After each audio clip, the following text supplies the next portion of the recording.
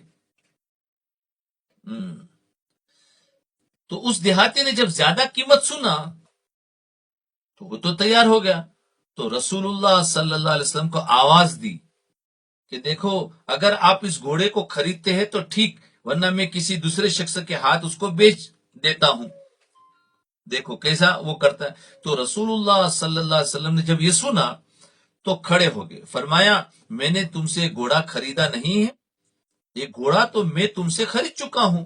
اس دیہاتی نے کہا اللہ کی قسم میں نے گھوڑا آپ کو بیچا ہی نہیں۔ اب وہ دیہاتی کیا کہہ رہا ہے؟ اللہ کی قسم میں نے گھوڑا آپ کو بیچا ہی نہیں۔ تو رسول اللہ صلی اللہ علیہ وسلم فرمایا میں تم سے گھوڑا خرید چکا ہوں۔ جب یہ بات شروع ہوئی تو لوگ جمع ہو گئے۔ گفتگو کے دوران اس دیہاتی نے مطالبہ رکھ دیا، بات چیت ہونے لگی، لوگ آ گئے، تو اس دیہاتی نے یہ مطالبہ رکھا کہ آپ اس بات پر گواہ پیش کرو کہ اگر آپ نے خریدا ہے تو گواہ لاؤ، کیونکہ اس وقت کوئی گواہ تو تھا نہیں، گواہ لاؤ، گواہ پیش کرے کہ میں گھوڑا آپ کو فروخت کر چکا ہوں۔ تو اتنے میں اس جگہ پر حضرت خزیمہ رضی اللہ عنہ حاضر ہو گئے۔ آگے بڑھ کر کہا انہوں نے میں گواہی دیتا ہوں کہ تم نے رسول اللہ صلی اللہ علیہ وسلم کے ہاتھ گھوڑا فروخت کر دیا ہے۔ حضرت خزیمہ گواہی دینے لگے۔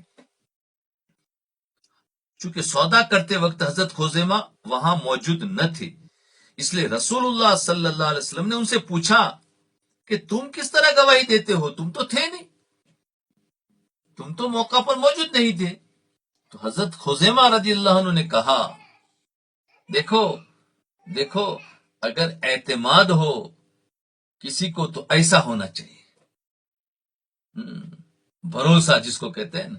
آج تو 10 سال ساتھ میں رہنے کے باوجود بھی بھروسہ نہیں ہوتا ہے، اور یہ ان کو وقت میں حاضر نہیں ہے اور پھر بھی بھروسہ اتنا ہے کہ حضرت خزیمہ نے کہا یا رسول اللہ صلی اللہ علیہ وسلم میں جان چکا ہوں کہ آپ اللہ کے رسول ہے، حضرت جبرائیل آپ کے پاس آتے بھی ہے، آپ کے یہاں سے جاتے بھی ہے، ہم نے کبھی نہیں دیکھا لیکن آپ کے فرمانے پر مان لیا ہے۔ حضرت جبرائیل آپ کے پاس آتے ہیں، آپ کے پاس سے جاتے ہیں، ہم نے حضرت جبرائیل کو کبھی نہیں دیکھا لیکن آپ نے کہا کہ جبرائیل ایک خبر لے کر آئے ہیں تو ہم آپ کی بات کو مان لیتے ہیں۔ ہم جبرائیل امین کا آسمان سے آنا اور جانا آپ کے بتانے پر مان سکتے ہیں، دیکھا نہیں ہے۔